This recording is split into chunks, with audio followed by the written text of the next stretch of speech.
Oke, selamat malam teman-teman ya. Assalamualaikum warahmatullahi wabarakatuh. Ya. Salam sejahtera untuk kita semua. Om Swastiastu. Salam kebajikan, nama budaya. Ya. Nah, malam ini kita akan coba bicara mengenai proyek pemrograman web ya.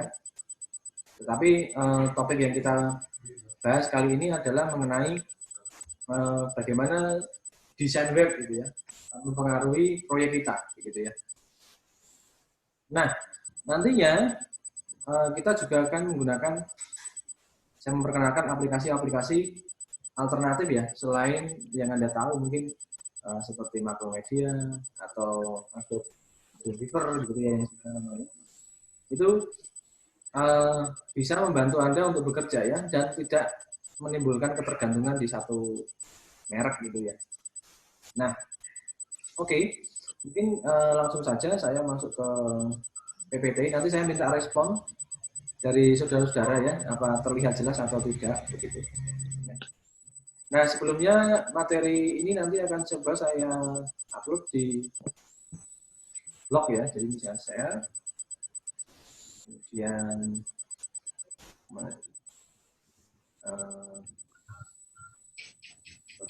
bentar. Saya oke. Share-nya kemana? Lihat teman-teman, sebuah halaman web ya. Lihat ya, lihat ya, cek peserta. Terlihat aman. Ini tinggal stay home Jerry gitu ya. Jadi materinya nanti akan saya taruh di blog saya. Tinggal di Google ketik stay home Jerry. Gitu ya. Maka saudara akan bisa mendapatkan materi di sini ya. Nanti dipilih saja ketika Anda klik gitu ya. Ini nanti dipilih saja materi yang Anda perlukan ada di sini. Rata-rata semuanya sudah ada di sini. Ini ada ya. Di proyek web ini ya. Ini bisa Anda klik yang menggunakan handphone yang di tab baru atau menggunakan Explorer begitu ya. Atau menggunakan laptop saat ini langsung bisa dibuka untuk melihat PPT kita. Oke, saya masuk PPT, saudara. Untuk PPT-nya sudah saya siapkan ini di proyek pemrograman web kita. Jadi ketika kita bicara mengenai sebuah proyek, ya, terlihat dulu, saudara. Terlihat, Pak Ketua atau siapa? Terlihat. Nah, yang kita bisa sebenarnya ini adalah mata kuliah yang sudah Anda lalui ya untuk web design gitu ya. Tetapi ini di dalam proyek pemrograman web semuanya akan kita bahas gitu ya. Nah, coba kita review kembali ingatan Anda gitu ya mengenai desain ya dengan web ya. Nah, ini apakah ada yang dipikirkan dengan mata kuliah ini ketika kita bicara mengenai web design hubungannya dengan proyek kita gitu ya. Kemudian di manakah kita mulai? Kalau membuat program itu basisnya apa? PHP, ASP, atau CFM dan sebagainya ya. Editornya kita pakai apa Pak? Gitu. Dreamweaver ya. Atau grafik editornya pakai apa Pak? Photoshop dan sebagainya. Ya. Lalu prosesnya desainnya kapan? Lalu bagaimana caranya? Ya. Nah itu adalah pertanyaan-pertanyaan yang sehubungan dengan sebuah proyek gitu ya, yang berkaitan dengan web. Nah saya sebut ini adalah proyek atau project supaya di telinga Anda akrab ya. Artinya kalau saya menyebut mengenai proyek itu bukan berafiliasi kepada tukang bangunan ya, bukan. Tapi kepada sebuah pekerjaan gitu. Sebuah pekerjaan yang harus Anda selesaikan dalam waktu tertentu. Nah, yang perlu Anda perhatikan dan ini akan menjadi tema yang paling penting di skripsi Anda adalah Anda mau bangun pakai aplikasi apa sih? Web atau desktop ya? Atau non web. Nah, kenapa demikian? Karena Anda harus melihat kebutuhan user. Tujuannya, kembali lagi ya, ketika Anda membuat sebuah proyek, adalah orientasi yang utama adalah kepada kebutuhan user, bukan kebutuhanmu. Apalagi nanti misalkan nanti kita bicara di bawah mengenai kekhususan web gitu ya. Misalkan Anda suka warna tertentu ya, ada yang suka warna biru, ada yang suka warna merah gitu.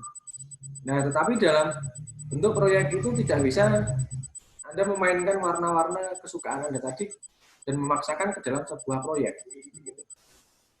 Itu yang benar gitu ya. Namun sesuai dengan sekehendak dengan kebutuhan usernya maunya seperti apa. Itulah yang Anda turuti dan itulah yang Anda buat begitu. Ketika kita bicara proyek gitu. Nah, ada yang kita ke determinan dari tujuan ya antara aplikasi yang Anda bangun ini antara desktop dan web. Desktop itu cenderungnya hanya digunakan saja ya. Jadi tidak memerlukan terlalu banyak tampilan yang wah begitu ya. Yang menarik perhatian itu tidak perlu ya karena kegunaannya hanya digunakan di dalam biasanya intern perusahaan. Yang penting lancar begitu ya. Sedangkan web itu sedikit berbeda. Karena web memiliki filosofi dia harus dikunjungi kembali sehingga orang tidak kapok begitu. Menggunakan web itu ya atau layanan internet itu ya. Tidak kapok gitu ya, tapi ingin kembali dan terus melakukan transaksi di tempat itu. Misalkan di sini kan kita bisa kasih contoh untuk website seperti Tokopedia, Shopee gitu ya, bb.com dan sebagainya. Mereka bersaing ya untuk mendapatkan pengunjung ya, supaya pengunjungnya mau kembali, mau bertransaksi dengan layanan webnya. Nah, mungkin ada sedikit bahasa Inggris nanti coba kita bahas ya. Mohon maaf ini menggunakan bahasa Inggris yang sebagian. Nah, yang kita perlukan adalah kita mengerti rule-nya apa ya, yang sudah ditetapkan sejak zaman dulu gitu ya. Zaman kita belum belajar web, ini ada web design rule. Yaitu ketika kita bicara mengenai filosofi web, maka kita bicara mengenai ya, membuat semua orang itu ingin kembali menggunakan aplikasi kita ya. Nah, rule-nya apa Pak? Nah, web ini digunakan adalah untuk menjangkau orang di luar sana ya, yang tidak bisa kita jangkau secara fisik ya. Atau istilahnya seolah-olah kita berperilaku face to face ya, atau menggunakan face to face. Tetapi sebenarnya kita ya menggunakan interface to interface. Ini tujuannya begitu rule-nya. Kemudian rule yang kedua adalah keep your web page itu clean. Artinya clean itu adalah tidak ada error begitu ya. Jangan sering-sering pasang web yang banyak error begitu ya. Nanti pengunjungannya malah jengkel itu, atau bahkan terlalu banyak konten, apalagi Anda campurkan. Misalkan Anda membuat situs berita, Anda campur dengan situs dagang. Sebenarnya itu terlalu bikin pusing begitu ya. Harusnya tidak begitu. Ya, jangan dicampurkan. Harus jelas tujuannya apa ya. E-commerce ya. Berita-berita gitu ya. Kemudian know how ya, atau know who. Your visitor are and what they want ya. Jadi Anda harus mengetahui keinginan visitor Anda dan apa yang mereka inginkan dari proyek yang Anda kerjakan. Ini sangat penting ya. Jadi sangat mempengaruhi bagaimana pelanggan itu akan mempengaruhi ya, keberlangsungan dari website Anda. Mungkin ada pertanyaan tadi? Ada yang saya?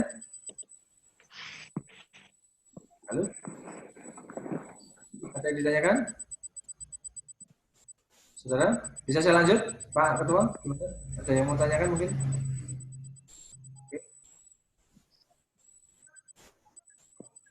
Nah, ketika Anda bicara mengenai website, Anda harus punya keyakinan ini adalah website saya. Dan ini adalah visi saya. Dan Anda harus melakukan visi Anda itu melalui tercemin dengan karya Anda di website itu. Ya. Nah, oke. Nanti ini akan saya lebih percepat supaya ini lebih, kita bisa melihat contoh-contohnya apa gitu ya. Nah, kemudian tampilan ya, desktop yang tadi seperti tadi itu penting. Tetapi ketika kita bicara mengenai web dari segi tampilan, ketika kita bicara web maka akan sangat penting dan tampilan mempengaruhi hampir 95% saya katakan mempengaruhi perasaan orang, mungkin pembeli ya, niat orang ini bisa mempengaruhi niat orang. Tampilan di website bisa mempengaruhi niat seseorang untuk membeli. Ya, bahkan kadang Anda kadang merasa seperti ya kok digambar bagus kok nih di kenyataannya kok produknya malah beda gitu ya. Karena ini di sini pentingnya. Bagi web ini sangat penting. Nah, lalu setelah Anda mengerti itu semua, maka tujuan Anda mendesain adalah untuk apa? Tujuannya untuk apa? Apakah saya kemarin dapat tugas untuk mendesain web ya, e-commerce ya, untuk di bidang misalkan jual beli tanaman, gitu ya. Apakah saya akan desain seperti web e-commerce untuk jual pakaian atau barang-barang kebutuhan? Nah, Anda bisa tahu jawabannya di sini, gitu. Sehingga Anda tidak nanti memberlakukan hal yang sama pada jumlah kasus yang berbeda, jumlah atau di dalam penerapan web yang berbeda, begitu ya. Jangan dianggap sama. Nah, dan web harus usable, ya. Harus sangat bisa digunakan. Ya. Karena apa? Ini saya lewat sini ya. Web itu harus bersifat ultimate ya, penuh ya. Jadi artinya dia berbasis pelanggan atau berbasis customer. Jadi ketika Anda membuat web, ya, web yang laku dijual ya berbasis customer begitu. Jadi ketika Anda bicara mengenai web yang Anda bisa jual adalah untuk melayani orang. Begitu. Sebaik-baiknya dengan fasilitas selengkap-lengkapnya. Nah, lalu kita juga ketika kita bicara mengenai proyek, bicaralah mengenai perilaku. Jadi ini ilmunya banyak ya. Di dalam proyek ini pertimbangannya sangat banyak. Karena ini yang Anda lakukan adalah sebuah manajer IT ya. Yang kita akan lakukan, maka kita perlu banyak pertimbangan ketika membuat sebuah proyek web.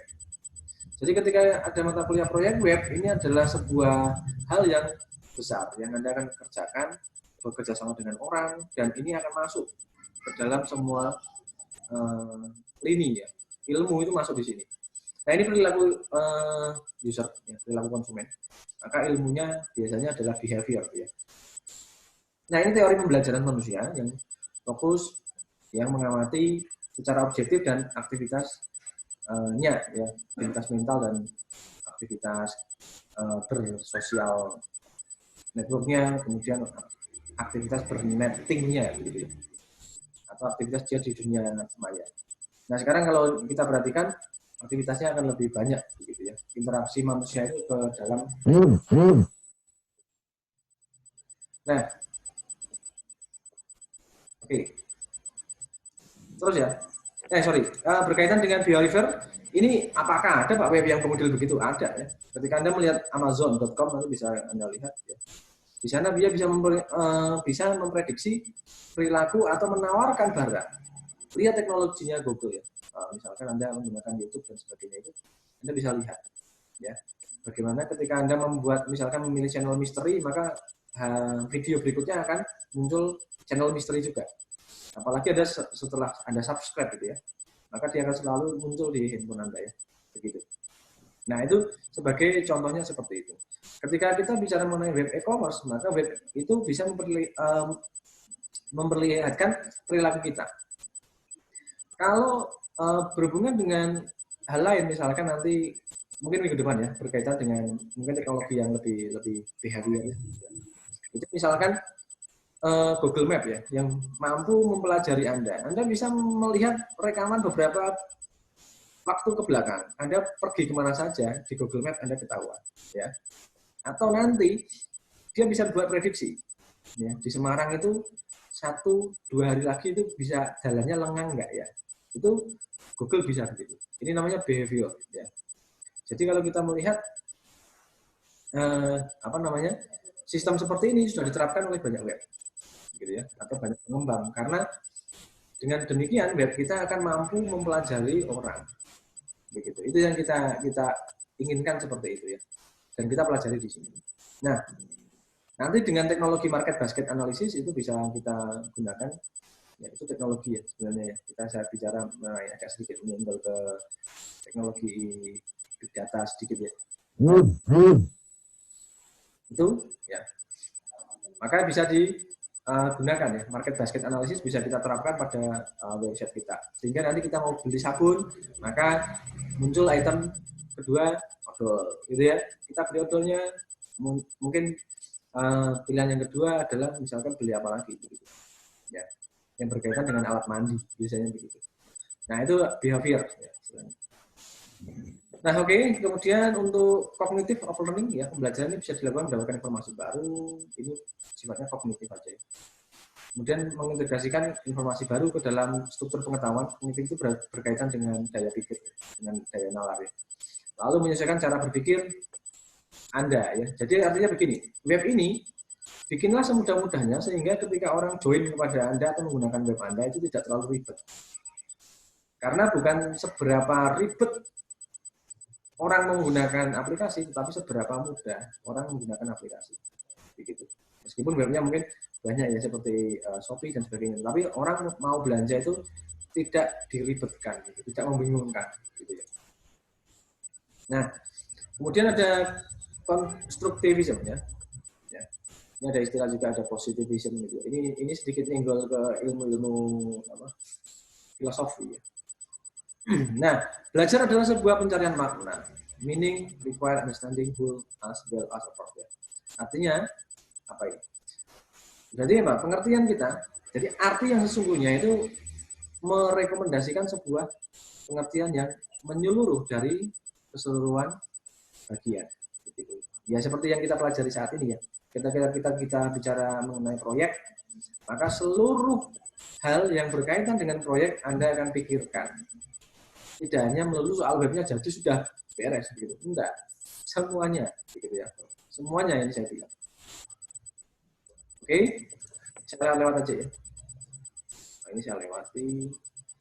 Nah, contohnya dalam diskusi ini sudah ya yang saya sambung dengan model market basket analysis. Sebut saja produk yang Anda sukai, alasannya apa. Nah, ini contohnya kita kasih contoh adalah di Palu Gadang. Ini Indonesia ya. Binika Glodok. Ya, ini adalah contoh-contoh website yang memiliki warna-warna tertentu.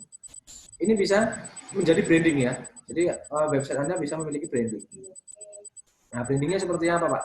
Ya, seperti ini. Contoh di Shopee itu warnanya selalu orange begitu ya. Contoh di Tokopedia warnanya selalu hijau. Nah, ini namanya branding. Ya. Itu brandingnya kuat, maka Anda akan semakin baik. Nah, sekarang kita akan masuk ke hal teknis, saudara-saudara, karena waktunya tidak terlalu bisa panjang-panjang banget kita recordingnya. Ya. Nah, saya akan coba kenalkan dulu beberapa software yang berkaitan dengan web design gitu ya, yang bersifat behavior. Gitu. Nah, Anda bisa menggunakan seperti ini yang saya coba share. Ya. Bisa terlihat, sudah? Bisa ketawa? Bisa terlihat? Bisa. Nah, seperti ini contohnya, ini adalah Pinagro ya. Jadi ini aplikasi untuk membuat tampilan web ya, yang bisa Anda pakai gitu. Selain Macromedia atau Adobe ya sekarang ya namanya ya. Adobe Dreamweaver gitu. Nah, alternatif ini perlu Anda perlu Anda ketahui. Sehingga ketika Anda bekerja di dalam proyek, ingatlah ketika kita bicara soal proyek, selalu kita bicara kendala. Selalu jangan pernah dilupakan kita bicara mengenai kendala yang ada. Kendala yang ada itu seperti bahkan bangunan fisik ya, ketika proyek fisik dijalankan, kita mau bangun hari ini, ternyata hari ini hujan, itu kan kendala ya. Nah, kalau di proyek IT bagaimana? Kita sudah menggunakan Macromedia misalkan, atau misalkan menggunakan tadi Adobe ya, Dreamweaver produknya. Nah, namun ada kalanya Anda terhalang dengan lisensi. Jadi Anda mau jual, tapi Anda lisensinya program Anda gratisan atau bajakan begitu. Nah, maka mau tidak mau Anda harus memikirkan penggantinya begitu, atau substitusinya begitu. Sehingga ibaratnya Anda tidak makan nasi, makan jagung juga hidup gitu loh. Tetapi kalau Anda sudah berpikiran, aku kalau nggak bisa makan nasi nggak hidup, nah ini repot. Karena berkaitan dengan proyek, harus semuanya dipikirkan dengan baik, ya, dengan sangat baik, resiko-resiko, kemudian kendalanya. Oke, nah ini kurang 10 menit, saya lanjut terus ya. Nanti ada hanya sesi tanya jawab sedikit atau diskusi ya. Nah, saya kenalkan yang satu lagi, ini ada saya sebut ada roket kit. Nah, ini kelihatan nggak Radis tuh? Halo? Halo? Kelihatan? Kelihatan, Pak. Nah, ini saya kenalkan ada Rocket Cake, ini free, open source lagi ya, enak ya sekali ya. Ini seperti, dan ini dia responsif. Saya sudah mendukung yang kita bicarakan adalah web responsif ya, web kekinian, web masa kini. Ya. Itu sudah sangat masa kini, bisa kita otak-atik di sini. Jadi kita tidak ketergantungan di satu merek. Kalau kita sudah ketergantungan di satu merek, lalu kita biasanya kesulitan. Contoh di perusahaan, Anda terlalu tergantung dengan Microsoft Office. Maka ketika Office-nya itu mati, ngadat dan sebagainya, Anda nggak bisa kerja. Alasannya, Office saya rusak Pak, mati Pak, lisensinya habis. Tetapi ingat ya, bosmu tidak pernah bisa terima begitu. Bosmu tahunya ya dia harus selesai ini, nggak peduli. Nah, untuk itu Anda perlu memilikikan barang-barang substitusi ya, atau barang pengganti, atau teknologi pengganti. Sehingga saudara-saudara ini bisa langsung, istilahnya langsung pakainya. Nah, mungkin minggu depan bisa diinstal dulu, ini saya kenalkan saja dulu ya, toolnya. Pakai Rocket Cake aja, tetapi nanti kita juga tetap menggunakan Dreamweaver ya. Jadi kita kasih banding-banding aja lah. Sehingga nanti pengalaman kita yang kita harapkan, pengalaman kita akan semakin lebih banyak. Jangan cuma pengalamannya di satu tempat. Kalau punya pengalaman di satu aplikasi itu sudah tertutup, diblok, kemudian Anda kena masalah lisensi, ya kemudian Anda nggak bisa ngapa-ngapain. Jangan sampai seperti itu, saudara-saudara. Ya. Jadi kita mengharapkan tenaga-tenaga yang profesional. Ini sebenarnya sudah cukup gampang karena ini sudah dibuat di sini. Template-nya bahkan Anda bikin sendiri pun bisa. Jadi bisa ya. Dengan ya Anda mau bikin sesuka-sukanya bisa. Kalau Anda lihat di sini sudah muncul berbagai banyak berbagai banyak toolbox gitu ya. Sangat lengkap sekali gitu ya, yang disediakan oleh Rocket Cake gitu ya, untuk menolong Anda membuat front end dan back end. Mungkin ada yang sudah pernah pakai ini, saudara? Ada yang pernah coba? Halo? Halo? Yang lain? Belum, Pak. Belum. Biasanya menggunakannya Dreamweaver itu ya, biasanya ya, pakainya ya. Ya kan? Nah, ini nanti bisa Anda pakai, Anda gunakan ya. Kalau kita lihat ada beberapa contoh, ini kita pakai template aja. Ya. Beberapa tombol yang sudah sangat responsif. Saya coba cari yang responsif. Ya. Nah, inilah. Jadi ini contoh-contoh yang sudah responsif. Ini bahkan bisa kita publish to internet. Oke. Kita saja deh, preview ya. Nah, nanti dia akan munculkan sebuah window, gitu ya. Jadinya kayak apa ini Pak? Gitu. Itu bisa menghandle seperti itu.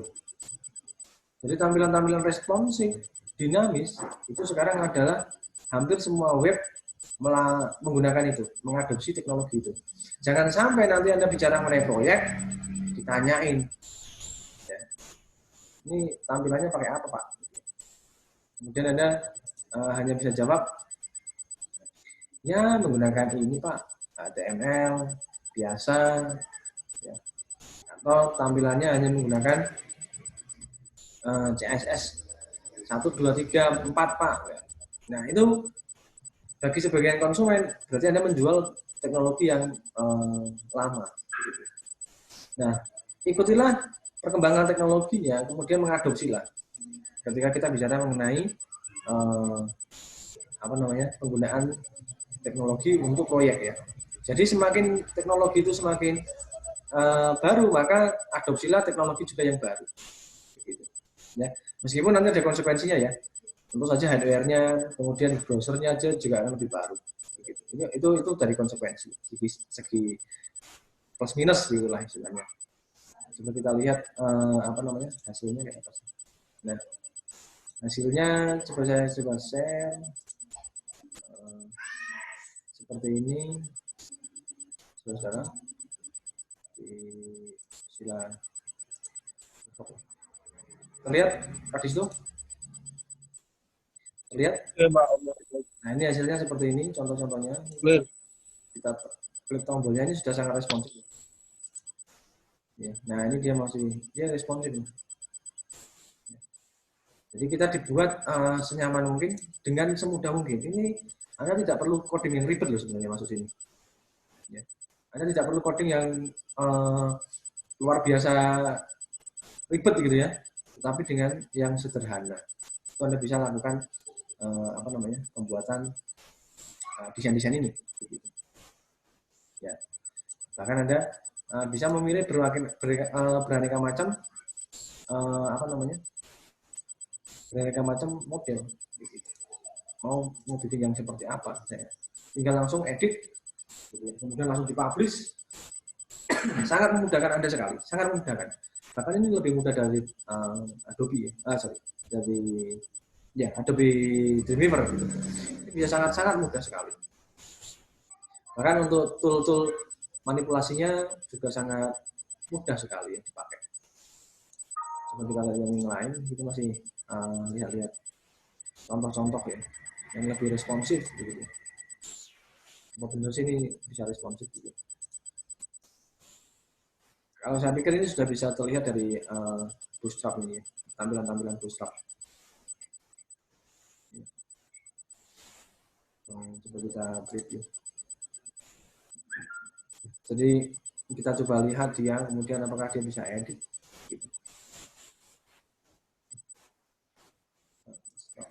Bisa terlihat nggak sih? Sudah. Ini saya coba share lagi ya.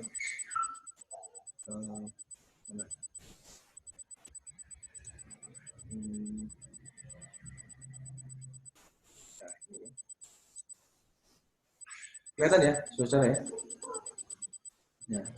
Ya, Pak. Udah ini, kita mau utak-utak ini sangat gampang. Ya, sangat gampang. Ya, jadi sesuai dengan kehendak kita ini sangat. Dan ini dia responsif sekali. Sangat membantu sekali bagi kita, tidak terlalu membuang energi, tidak buang waktu, ya. Tidak terlalu membuang waktu yang terlalu panjang. Oke, tinggal beberapa menit, 1 menit ini. Ada yang mau didiskusikan, saudara? Monggo. Ada yang mau didiskusikan? Sepertinya belum, Pak. Sepertinya belum. Oke, ini berarti ini adalah pertemuan kita ke-14 ya? Betul? 14. Ya. Jadi nanti kita akan sama dengan yang kelas pagi gitu ya. Sehingga nanti UASnya juga jatuhnya sama. Ini berarti kurang beberapa 2 minggu lah ya untuk persiapan kita membangun website kita.